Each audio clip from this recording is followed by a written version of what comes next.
ಮನೋ cinema release ಆಗಿ ಜನರ ಮಧ್ಯೆ ಹೇಳಬೇಕಿತ್ತು, ಬಟ್ ಪರಿಸ್ಥಿತಿ ಹೀಗೆ ಮಾಡ್ತು. ಸೊ ಹೇಗೆ ರಿಲೀಸ್ ಆಗ್ತಾ ಇದ್ದಾರೆ, ಏನು ಹೇಳ್ತೀರಾ ಈ ಘಟನೆಗೆ? ಈ ಘಟನೆ ಬಗ್ಗೆ ಹೆಂಗೆ ಹೇಳೋದು ನನಗೆ ಗೊತ್ತಾಗ್ತಿಲ್ಲ. ಒಳಿಕೆ ಒಂದು 4 ದಿವಸ ಚೆನ್ನಾಗಿದೆ ಅಷ್ಟೆ. ಫುಡ್ ಪಾಯ್ಸನ್ ಆಗಿ ಸುಮಾರು ಪ್ರಾಬ್ಲಮ್ ಆಯಿತು. ನಿನ್ನೆಯಿಂದ ಸ್ವಲ್ಪ ಹುಷಾರಾಗಿದೆ. ಸಿನಿಮಾ ಕಟೌಟು ನೋಡಿಲ್ಲ, ಯಾವುದೂ ನೋಡಿಲ್ಲ. ಸಾಕಿ ಬೆಳೆಸಿದಂಥ ಮಗುನ ಒಂದು ಕಾರಲ್ಲಿ ಆಕ್ಸಿಡೆಂಟ್ ಆಯಿತು. ಹಿಂಗೆ ಎದ್ದೇಳೋಣ ಅನ್ಕೋತೀವಿ, ಅಷ್ಟೊಂದು ಲಾರಿ ತಂದು ಅರ್ದು ಸಮಾಧಾನ ಮಾಡಿ ಫಿನಿಶ್ ಮಾಡೋಕ್ಕವ್ರೆ. ಈಗ ನಾವೇನು ಹೇಳೋಕ್ಕಾಗಲ್ಲ, ಗೊತ್ತಿಲ್ಲ. ಈಗ ದೊಡ್ಡವ್ರು ಮೀಟ್ ಮಾಡಿ ಅವ್ರು ಆಶೀರ್ವಾದ ತಗೋಬೇಕು. ಏನಾಗಿದೆ ಏನು ಕಥೆ ಅದನ್ನು ನನಗೂ ಗೊತ್ತಿಲ್ಲ, ಹೊರಗಡೆ ಏನಾಗಿದೆ ಅಂತ. ಫಸ್ಟಿಗೆ ಹೋಗ್ಬೇಕು ಸರ್. ಈಗ ಸಿನಿಮಾ ರಿಲೀಸ್ ಹಿಂದಿನ ದಿನವೇ ನಿಮಗೆ ಈ ರೀತಿ ಒಂದು ಘಟನೆ ಎದುರಾಯಿತು, ರೇಪ್ ಅತ್ಯಾಚಾರ ಅನ್ನೋದು ನಿಮ್ಮ ಆಪ್ತರೆ ನಿಮ್ಮ ಜೊತೆಗಿದ್ದಂಥವ್ರೆ ಮಾಡಿದಾಗ ಏನು ಅದನ್ನು ಫೇಸ್ ಮಾಡಿದ್ದು ಸನ್ನಿವೇಶ ಆಗಿದೆ? ಸ್ಪೇಸ್ ಏನಿಲ್ಲ ಸರ್. ಈಗ ಅವರು ಏನು ಕಂಪ್ಲೇಂಟ್ ಕೊಟ್ಟಿದ್ದಾರೆ, ನಾವು ಏನೇನು ಮಾತಾಡಿದ್ದೀವಿ, ಅದು ಕಾನೂನು ಏನಿದೆ ಅದು ನಡೀತಾ ಇದೆ. ಅದಕ್ಕೆ ಏನಿದೆ ಕಾನೂನು ಅದು ತಲೆ ಬಾಗ್ತೀವಿ. ದೇವರು ನಾನು ಒಬ್ಬಿದ್ದಾನೆ ಮಾತಾಡೋಣ. ಇದೆಲ್ಲ ವಿಚಾರ ಒಂದು ಕಡೆ ಆದರೆ ಈ ಶಿವಣ್ಣ, ದರ್ಶನ್, ಧ್ರುವ ಅವ್ರ ಬಗ್ಗೆ ಮಾತಾಡೋದು ಆಡಿಯೋ ಎಲ್ಲೋ ನಿಮ್ಮ ಇಡೀ ಕರಿಯರ್ಗೆ ಕಲ್ಲಾಗ್ತದೆ ಅದು ಸರ್. ನನಗೆ ವಾಸ್ತವ ಜನಕ್ಕೆ ಗೊತ್ತಾಗ್ತಿದೆ. ಈಗ ಪ್ಲ್ಯಾನಡ್ ಅನ್ನೋದು ನಾವು ದಡ್ರಲ್ಲ, ಎಲ್ಲರಿಗೂ ಜನಕ್ಕೆ ಗೊತ್ತಾಗ್ತಿದೆ. ಪ್ಲ್ಯಾನ್ ಈಗ ಒಂದು ರೇಪ್ ಅಂತ ಕೊಟ್ಟಾಗ ಅದಕ್ಕೆ ಜನಕ್ಕೆ ರಿಯಾಕ್ಟ್ ಮಾಡಿದಾಗ ಅದು ಎಲ್ಲಿ ಪಾಸಿಟಿವ್ ಆಗುತ್ತೋ, ಜನ ಬೇಕಾಗೇ ಬಂದವರು ಅಂತ ಜನ ಥಿಯೇಟ್ರಿಗೆ ಹೋಗಿ ಸ್ಟಾರ್ಟ್ ಆಗ್ತದೋ, ಅದಕ್ಕೆ ಆಡಿಯೋ ಇನ್ನೊಂದು ಅದ್ರ ಮೇಲೆ ಇನ್ನೂ ಬಿಗಿಯಾಗಿ ಒಂದು ಸ್ಟಿಕ್ ಆನ್ ಮಾಡ್ತಾರೆ. ಅಂದರೆ ನಿಲ್ಲಿಸ್ಬೇಕು, ಇದನ್ನು ಏನಾರು ಒಂದು ಮಾಡಬೇಕು ಅಂತ ಪ್ಲ್ಯಾನೆಡ್ ಅನ್ನೋದು ಗೊತ್ತಾಗ್ತಿದೆ. ಅದ್ರ ಬಗ್ಗೆ ನಾವೇನು ಹೇಳೋಂಗಿಲ್ಲ. ಮತ್ತು ಶಿವಣ್ಣವ್ರ ಬಗ್ಗೆ ನಾವು ಆ ಥರ ಹೇಳೋಂಗೆ ಇಲ್ಲ. ನಾವು ನಮ್ಮ ಇಂಡಸ್ಟ್ರಿಗೆ ಆಲದ ಮರ ಅವ್ರ ಬಗ್ಗೆ ನಾವು ಯಾಕಂದ್ರೆ ಅಣ್ಣವ್ರು ನಮ್ಮಲ್ಲೂ ಫೋಟೋ ಇದೆ. ಶ್ರೀಕಂಠ ಮೂವಿಲಿ ಅವ್ರ ಜೊತೆ ಜೂನಿಯರ್ ಆರ್ಟಿಸ್ಟಾಗಿ ಕೆಲಸ ಮಾಡಿದ್ದೀನಿ. ಅವ್ರ ಫೋಟೋ ನಮ್ಮಲ್ಲೂ ಇದೆ. ಆಮೇಲೆ ಅವ್ರ ಬರ್ತ್ಡೇ ದಿವಸ ಇವತ್ತು ಚಂದ್ರಪಟ್ಟಣಕ್ಕೆ ಹೋಗಿ ಅಮ್ಮ ಆಶ್ರಮ ನಾಗಣ್ಣ ಅಂತ ಇದ್ದಾರೆ. ಅವ್ರ ಬರ್ತ್ಡೇ ದಿವಸ ಏನು ಮಾಡ್ತೀವಿ ನಾವು ಅಂತ ಸುಮ್ಮನೆ ನಾವು ಮೂರ್ತಿ ಸರ್ ಅಂತ ನಾವು ಇದ್ದೀವಿ, ನಾವು ಮಾಡ್ತೀವಿ. ಅವ್ರಿಗೆ ಆರೋಗ್ಯ ಇದಾದಾಗಲೂ ಕೂಡ ನಾವು ಪೂಜೆ ಮಾಡಿಸಿದ್ದೀವಿ. ಇನ್ನು ನಾವು ಡಿವೋರ್ಸ್ ಬಗ್ಗೆ ನಾವು ಮಾತಾಡೋಕ್ಕಾಗಲ್ಲ ಸರ್. ಯಾಕೆಂದ್ರೆ ಅವ್ರನ್ನ ನಿಮಗೆ ಗೊತ್ತು, ಅವ್ರ ಕೆಣಕ್ತವ್ರು ಯಾರು ಇದು ಮಾಡಿಲ್ಲ. ಅಷ್ಟಾಗಿ ನನಗೆ ಗೊತ್ತಿರೋ ಪ್ರಕಾರ ಇಲ್ಲಿರೋ ಜೈಲಲ್ಲೂ ಅಷ್ಟೇ ಸರ್. ಇದೆಲ್ಲ ಪ್ಲ್ಯಾನ್ಡ್ ಸರ್, ನೀವು ತಲೆ ಕೆಡಿಸ್ಬಿಡಿ, ನಾವು ಸಪೋರ್ಟ್ ಮಾಡ್ತೀವಿ ಸರ್, ತಲೆ ಕೆಡಿಸ್ಬಿಡಿ. ಎಲ್ಲರೂ ಒಳಗಡೆ ಜೈಲಲ್ಲೂ ಸುಮಾರು ಜನ ಫ್ಯಾನ್ಸ್, ಎಲ್ಲರ ಫ್ಯಾನ್ಸು ಇದ್ದರು, ಸುಮಾರು ಹೇಳಿದರು. ಬಟ್ ಒಂದು ಕಡೆ ಬೇಜಾರು ಅಂದರೆ ಇದಕ್ಕೆಲ್ಲ ನಾನು ಕ್ಲಾರಿಟಿ ಕೊಡ್ತೀನಿ. ಸಿನಿಮಾ 3 ವರ್ಷ ತುಂಬ ಸ್ಟ್ರಗಲ್ ಮಾಡಿರೋಂಥ ಸಿನಿಮಾ. 3 ವರ್ಷ ಅನ್ನ ನೀರು ಡಯಟ್ಗಳೆಲ್ಲ ಮಾಡಿ, ಊರೆಲ್ಲ ಕೆಲಸಗಳೆಲ್ಲ ಬಿಟ್ಟು ಎಲ್ಲ ಮಾಡಿ ತೂಗಿ ಇದಕ್ಕೊಂದು 2 ಜನ 3 ಜನ ಡೈರೆಕ್ಟ್ರು ಹೊಸಬ್ರಿಗೆ ನಾನು ಯಾಕೆ ಹೀರೋಗಿ ಮಾಡಬೇಕು ಅಂತ 2 ಜನ ಚೇಂಜ್ ಆಗ್ತಾರೆ. ಇನ್ನೊಬ್ಬರು ಬರ್ತಾರೆ, ಅವರು ಸರಿಯಾಗಿ ಇವನಿಗೆ ಏನು ಮಾಡೋದು ಅಂತ ಕಥೆನೇ ಬಿಟ್ಕೊಡ್ತಿರಲಿಲ್ಲ. ಅವರು ಒಂಥರ ಮುಚ್ಚಿ ಮರೆಯಲ್ಲಿ ಒಂದು ಕೆಲಸ ಮಾಡಿದರು, ಅವರು ಚೇಂಜ್ ಆಯ್ತಾರೆ. ಕೊನೆಗೆ ರಾಮನಾರಾಯಣ ಸರ್ ಬಂದು ಒಂದು ಹೊಸ ಪ್ರತಿಭೆ ಹುಟ್ಟಾಕಬೇಕು ಅಂತ ಅವರು ನಮ್ಮ ಯೋಗರಾಜ್ ಭಟ್ರು ಸರ್ ಈ ಸಿನಿಮಕ್ಕೆ ಒಂದೊಂದಲ್ಲ ಸರ್ ಪ್ರಾಬ್ಲಮ್ ಆಗಿರೋದು ಆಗಿದೆ ಬರ್ತಾ ಆಗ್ತಾನೇ ಇದೆ. ಒಂದು ಮಧ್ಯೆ ಏನೋ ಒಂದು ಆಗ್ತಿದೆ. ಮಧ್ಯೆ ಇದು ಯಾವುದೋ ಒಂದು ಇನ್ಸಿಡೆನ್ಸ್ ನಡೀತೆ, ಸಿನಿಮಾನೇ ರಿಲೀಸ್ ಮಾಡಲ್ಲ ಅಂತಾರೆ. ಕೊನೆಗೆ ಎಲ್ಲ ಮುಗಿಯುತ್ತೆ.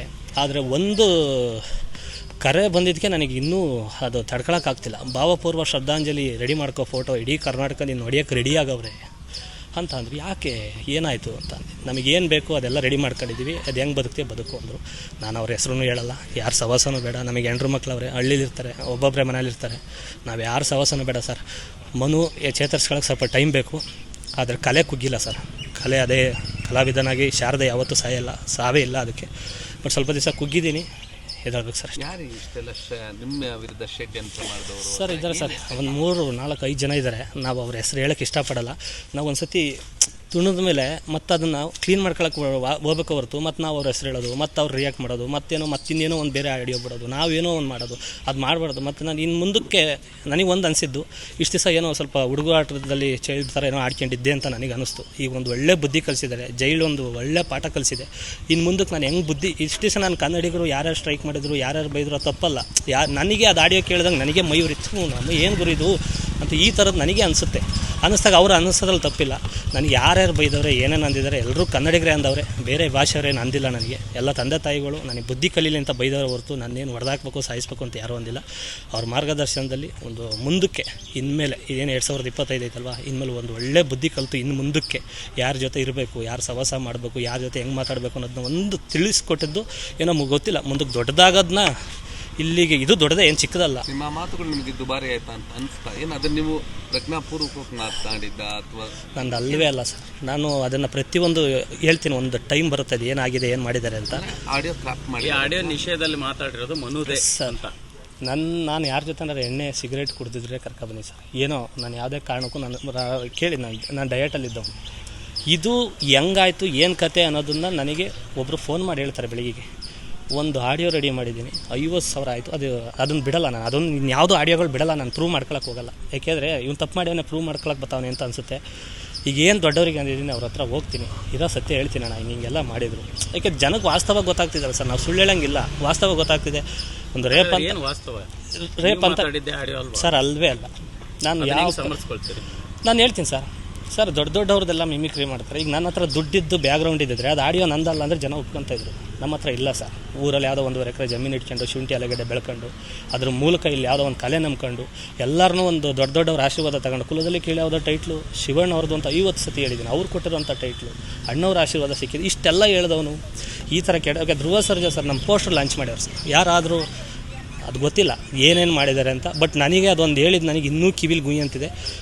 ಬೆಳಿಗ್ಗೆ ಫೋನ್ ಮಾಡಿ ನಮಗೆ ಏನು ಮಾಡಬೇಕು 2 ಥರ ಪ್ಲ್ಯಾನ್ ಆಗಿದೆ, ನೀನು ರೇಪ್ ಅನ್ನೋದ್ರಲ್ಲಿ ಏನಾದರೂ ಬದುಕಿಸ್ಕೊಂಡ್ರೆ ಇನ್ನೊಂದು ನಾವು ರೆಡಿ ಮಾಡಿದ್ದೀವಿ, ಅದು ಹೆಂಗೆ ನೋಡೋಣ ಅಂತ ಅಂದರು. ಅದು ಯಾರು ಜೈಲಿಗೆ ಬಂದಮೇಲೆ ಆಡಿಯೋ ಬಂದಿದ್ದು? ಹ್ಞೂ ಸರ್, ಅದೇ. ಹಾಗಾದ್ರೆ ನಿಮ್ಗೆ ಜೈಲಿಗೆ ಬಂದಮೇಲೆ ಫೋನ್ ಮಾಡಿದ್ರೆ? ಇಲ್ಲ ಮುಂಚೆನೇ ಒಂದು ಹೇಳಿದ್ರು, ಇಂಟ್ ಕೊಟ್ಟಿದ್ರು 3 ಜನ. ನಾನು ಇಷ್ಟೆಲ್ಲ ಯಾಕೆ ಮಾಡ್ತಾಯಿದ್ರು, ಅದೇನು ಆಡಿಯೋ ಏನು ಕೊಡಿ ಹೋಗಲಿ ನಿಮ್ಗೆ ಏನು ದುಡ್ಡು ಬೇಕಾ ಹೇಳಿ, ಏನೋ ಒಂದು ಮಾಡ್ಸೋಣ ಪ್ಲೀಸ್, ಹಿಂಗೆ ಯಾಕೆ ನನ್ನ ಜೀವನ ಹಾಳು ಮಾಡ್ತೀರಾ ಪ್ಲೀಸ್ ಅಂತ. ಅದು ಏನಾನ ಬೇರೆ ಆಯಿತು ನನಗೆ.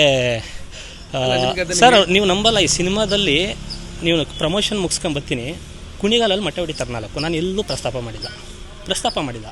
ಮೊಟ್ಟೆ ಹೊಡಿತಾರೆ, ಅದು ಸುಮ್ಮನೆ ಅದೇ. ನಾನು ಟರ್ನ್ ಹೊಡ್ಕೊಂಡು ಕುಣಿಗಲ್ ಏನು ಬರುತ್ತೆ ಮಾಡಿ ರೋಡಲ್ಲಿ ಹೆವಿ 140 ಹೊಡ್ಕೊಂಡು ಹೊಂಟೆ. ನಾನು ಅದು ಸುಮ್ಮನೆ ಅದೇ, ನಾನು ಏನೂ ಮಾತಾಡಿಲ್ಲ. ಅದು ಮಗ ನಾನು ಯಾವುದೂ ಹೇಳ್ಕೊಂಡಿಲ್ಲ ಸರ್. ಇದೆಲ್ಲ ಏನೋ ಒಂದು ದೊಡ್ಡ ಗೊತ್ತಿಲ್ಲ ಸರ್. ಏನು ಪ್ರಮೋಷನ್ ನೋಡಿ, ಹಾಸನದಲ್ಲಿ ಪ್ರಮೋಷನ್ ಮಾಡಿದೆ, ಬಸ್ ಸ್ಟ್ಯಾಂಡಲ್ಲಿ ಮಾತಾಡ್ತೀನಿ. ಪಾಪ ಪೊಲೀಸ್ನವ್ರೇನೋ ನಮಗೆಲ್ಲ ಸಹಕಾರ ನೀಡಿದ್ರಿಂದ ಫೋನ್ ಮಾಡಿದರು. ಮನು ನಿಮ್ಮ ಬಸ್ ಸ್ಟ್ಯಾಂಡಲ್ಲಿ ಮಾತಾಡ್ತೀನಿ. ಪಾಪ ಪೊಲೀಸ್ನವ್ರೇನೋ ನಮಗೆಲ್ಲ ಸಹಕಾರ ನೀಡಿದ್ರಿಂದ ಫೋನ್ ಮಾಡಿದರು. ಮನು ನಿಮ್ಮ ಟೀಮ್ ಅವರೇ, ನಿನ್ನ ಜೊತೆ ಬೆಳೆದಂಥವ್ರು ನನಗೆ ಫೋನ್ ಮಾಡಿ ಬಸ್ ಸ್ಟ್ಯಾಂಡ್ ಮೈಕ್ ಹೆಂಗೆ ತಗೊಂಡ ಅಂತ ಕಂಪ್ಲೇಂಟ್ ಮಾಡಿ ಅಂತ ಫೋನ್ ಮಾಡ್ಯಾರ. ಮನು ಪಾಪ ನೀನು ಅಂಥವನ್ನೆಲ್ಲ ಮಾತಾಡಿದ್ದೆ ನಿಮ್ಮ ಸಿನಿಮಾಕ್ಕೆ ಅಂತ ಅವರು ಅಲ್ಲೊಂದು ಕಂಪ್ಲೇಂಟ್ ಆಯಿತು. ಇಲ್ಲ ಆಯಿತು, ಇನ್ನೊಂದು ದಿವಸ ಕರೆಸಿ ಶರ್ಟಲ್ಲಿ ಹರಿದು ಹೊಡೆದ್ರು. ನಾನು ಅದನ್ನು ಎಲ್ಲೂ ಹೇಳಿ, ಅವರೇ ಹೊಡೆದ್ಬಿಟ್ಟು ಅವರೇ ಪೊಲೀಸರಿಗೆ ಫೋನ್ ಮಾಡಿದ್ರು.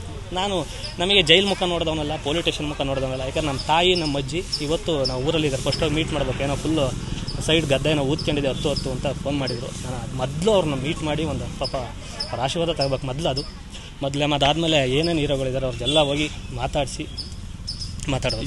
ಶಿವಣ್ಣವ್ರನ್ನ ಭೇಟಿ ಆಗ್ತೀರಾ? ಭೇಟಿ ಆಗಲೇಬೇಕು ಸರ್, ಇಲ್ಲಾಂದ್ರೆ ಏನಾಗ್ಬಿಡುತ್ತೆ. ಈಗ ಎಲ್ಲನೂ ಮಾತಾಡ್ತೀವಿ, ಈಗ ಚಿಕ್ಕವರು ದೊಡ್ಡವರು ಅಂತ ಬರೋಲ್ಲ, ನಾವೆಲ್ಲನೂ ಮಾತಾಡ್ತೀವಲ್ವ. ಪ್ರತಿ ಸಲಿನೂ ದೊಡ್ಡವ್ರ ಬಗ್ಗೆ ಇವ್ರ ಬಗ್ಗೆ ಮಧ್ಯೆ ಬರುತ್ತೆ. ದುಡ್ಡಿದ್ದರೆ ಇದು ನಂದಲ್ಲ ಆಡಿಯೋ ಅಂದರೆ ನಂಬ್ತೀವಿ. ಅದು ಚೆನ್ನಾಗಿರೋ ಸ್ಟ್ರೈಟಾಗಿರೋ ಆಡಿಯೋನೇ ನಂದಲ್ಲ ಅಂತ ಅಂದಾಗಲೂ ಕೆಲವರೆಲ್ಲ ನಂಬಿಸಿದ್ದಾರೆ.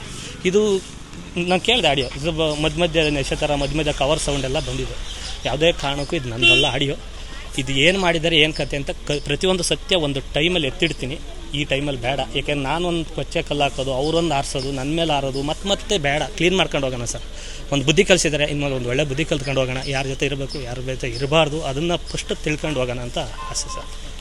Thank you. ಸಿನಿಮಾ ಜಗತ್ತಿನ ಕ್ಷಣ ಕ್ಷಣದ ಸುದ್ದಿಗಾಗಿ SS TV ನಿಮ್ಮೊಂದಿಗೆ.